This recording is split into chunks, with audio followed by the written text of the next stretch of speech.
cara. Bien, 10:40 de la mañana en punto. Qué prolijito que estamos hoy. Está en línea Víctor Fallat, ministro de Hacienda y Finanzas de la provincia. ¿Qué tal, ministro? Buen día, Montacuto, Rosana Villegas de este lado. ¿Cómo va todo? Buen día, Ricardo. Buen día, Rosana. Buen día, ministro. ¿Cómo le va? Ministro, con peras y manzanas, para que se entienda, ¿cuánta plata perdió Mendoza en un año de coparticipación? Plata real, en porcentaje. No, en plata, no en porcentaje. No, porque en plata es nominal. Plata es nominal y no te sirve. Tiene que ser plata real. Claro. Mira, te lo trato de hacer fácil. Y porque a veces con los grandes números es difícil tomar alguna dimensión. En primer lugar, aclarar que no es solo Mendoza, porque esto se trata de una caída en la coparticipación, que todas las provincias reciben coparticipación. Por supuesto que el impacto no es el mismo, porque hay provincias que viven de la copa y hay provincias que tienen recursos propios como Mendoza, Córdoba, Santa Fe, Buenos Aires, más que no la copa no es el único recurso. Al total de las provincias, y te agrego en las peras y manzanas algo que parece técnico pero sirve para el análisis, siempre hay una base de comparación. Si yo te digo 2025 cayó contra 2024, bueno, ¿con quién te estás comparando? ¿Con un año bueno o con un año malo? Bueno, 2024 fue un año muy malo para la coparticipación. Claro. El año pasado, el conjunto de las provincias perdió algo así como 6 billones, con B, esto es un poco resfriado, no se escucha bien, 6 millones de millones. Todas las provincias. Eso a Mendoza son más o menos 220.000 millones, que para que se den una idea son 2 meses de sueldo, más o menos en la magnitud, de lo que se perdió el año pasado. Este año, con la recuperación económica que se preveía, y en parte viene ocurriendo, se esperaba recuperar cerca de la mitad de eso. El primer bimestre de este año fue bueno, fue positivo, veníamos camino a recuperar esa mitad de los 220 que perdió Mendoza. Marzo fue peor que enero y febrero, abril fue peor que marzo y mayo fue mucho peor que abril. Entonces, eso es lo que generó preocupación de todas las provincias, porque lo que en expectativa pensaba recuperarse este año se vuelve cada vez más difícil. Y hablo de recuperar solo la mitad de lo perdido el año pasado. Entonces, es un escenario que preocupa a todas las provincias. Te digo, algunas más y otras menos. ¿Cuál es Víctor, cuál es el impuesto coparticipable que movió la aguja hacia abajo?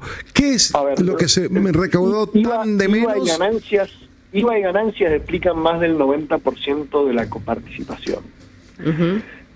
Ambos impuestos tuvieron sus cuestiones temporales y resulta difícil distinguir cuánto de la caída responde a cuestión temporal y cuestiones permanentes. Las cuestiones temporales del IVA son por ahí algo más difícil de explicar. Básicamente hay importadores que antes pagaban el IVA cuando importaban su mercadería y ahora Arca les ha dejado pagar el IVA cuando venden la mercadería que importan. Es decir, ahí eso hay un desfasaje temporal. En el caso de ganancias, antes se pagaban anticipos del 25% del impuesto en junio, ahora se han estirado esos anticipos a lo largo del año. Entonces, en ambos casos hay cuestiones que tienen un componente temporal, porque en ambos casos se recupera, y vale la pena decir, el otro lado de la moneda es un alivio fiscal para los contribuyentes, que nosotros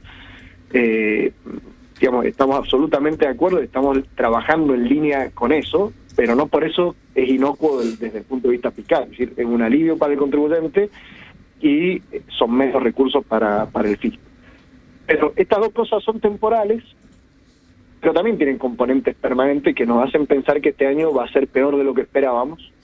Entonces, uno cómo reacciona ante una caída de sus ingresos. Bueno, depende si la caída es temporal o si es permanente. Bueno, ahí va la próxima pregunta. Primero, si es temporal, ¿cuándo calculan que esto puede llegar a revertirse? Y si no fuese así, ¿a dónde cómo hace la provincia, las arcas de la provincia para de alguna manera sopesar esto que no les va a ingresar? ¿Va a haber algún tipo de recorte? ¿Hacia dónde?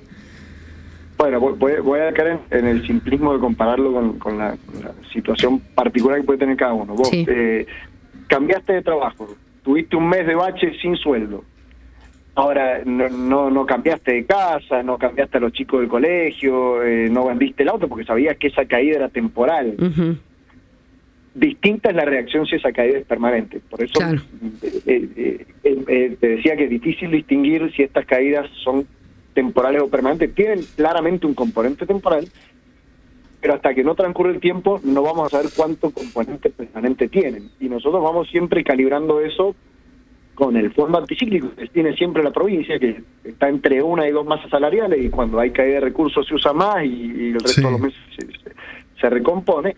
Y algunas otras medidas que sin llegar a ser drásticas, pero bueno, los ritmos de gasto se revisan, disminuyen los refuerzos de partida y a la espera de seguir teniendo datos más finos para distinguir justamente la temporalidad o la permanencia de esta que ve en la recaudación. Lo real, que lo que ya sucedió es que va a ser difícil recuperar la mitad de lo perdido el año pasado. Ahora, pero Víctor, el gobierno nacional les está metiendo la mano en el bolsillo. A ver, se sigue cobrando el impuesto a los combustibles para mantener las rutas, y eso no se está mandando a las provincias. Ni se está financiando el transporte, porque se supone que con eso se financiaba el transporte también. Hay otros impuestos de afectación específica que las provincias no los están cobrando. ¿Qué le van a proponer ustedes? Porque encima quedó en cabeza de Cornejo, que juntará las ideas de los otros gobernadores, y Cornejo va a agarrar el paquete, se va a dar vuelta y le va a decir: Peque, esto, y usted va a tener que preparar el paquete para el presidente. ¿Qué van a proponer? A ver, no, esto no quedó en cabeza de nadie, esto se discutió en el Consejo Federal de Inversiones, ahí están todos los gobernadores, no hay ningún primus inter pares. Lo que sí hubo es unanimidad, y cada gobernador habló y expuso por igual, y hubo unanimidad en dos cosas. La primera fue la preocupación de la caída de los recursos, y la segunda fue este punto que vos mencionaste.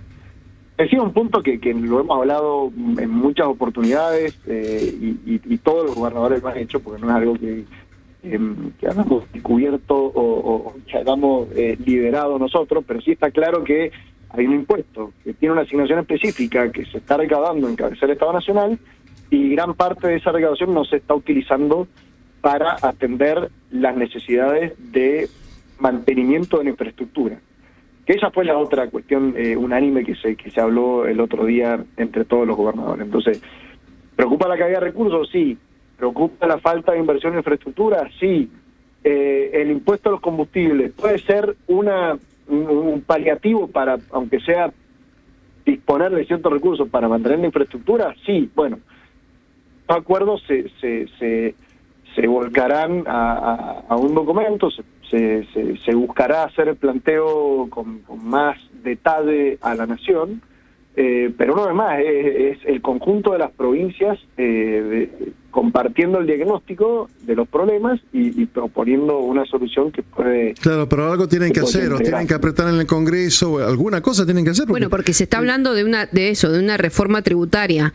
En ese contexto, uno imagina, y díganos, ministro, si estamos muy pifiados a la hora de pensarlo, que podría haber algún tipo de cesión de parte de la nación para decirle, bueno, por ejemplo, con esto que estaba planteando Ricardo, con el tema del impuesto a los combustibles, algo como para poder equilibrar esta caída de coparticipación para que ese impuesto empiece a coparticiparse.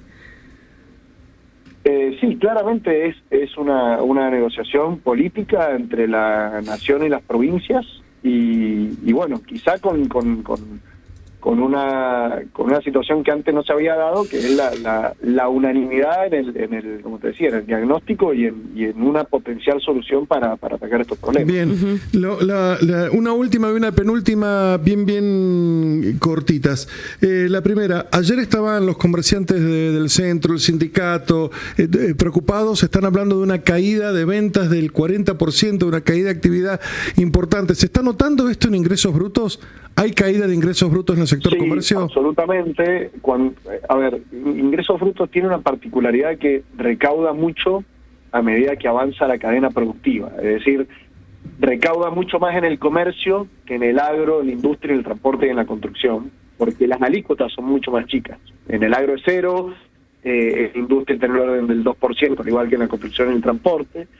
Entonces, cuando cambian los motores de la economía y el motor de la economía deja de ser el consumo y empieza a ser por ahí la inversión, se ve una caída en la recaudación de ingresos brutos, justamente porque, y digo, lo mismo que la misma preocupación de los comerciantes que mencionás, se ve la caída, sobre todo en el sector de comercio minorista de ingresos brutos.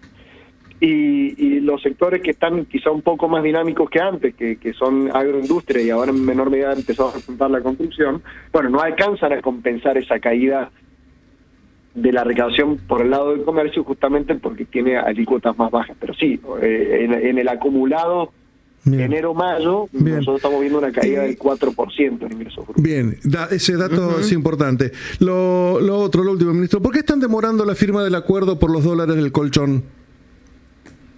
Porque todavía falta ver el punto y coma de este famoso régimen simplificado de ganancias que es el corazón del acuerdo. Digamos, nosotros estaríamos adheriendo a un régimen del cual todavía no tenemos mucho detalle. Por supuesto, la intención es adherir, es acompañar la decisión, pero estamos a la espera de eso, que entiendo que va a salir en los próximos días. No es una demora deliberada, sino que al estar adhiriendo a un régimen que todavía no está bien escrito o definido el contenido, no nos parece sin esa información tomar la decisión de adherir, pero hay voluntad. Muchas gracias, ministro, que tenga buen día. Gracias. Que tenga buen día, chao. Bueno, Víctor Fayad, ministro de Hacienda. Varias cositas que tienen que ver con la caída de la coparticipación de los ingresos de las provincias, también de ingresos brutos por la actividad comercial. Es mucha la caída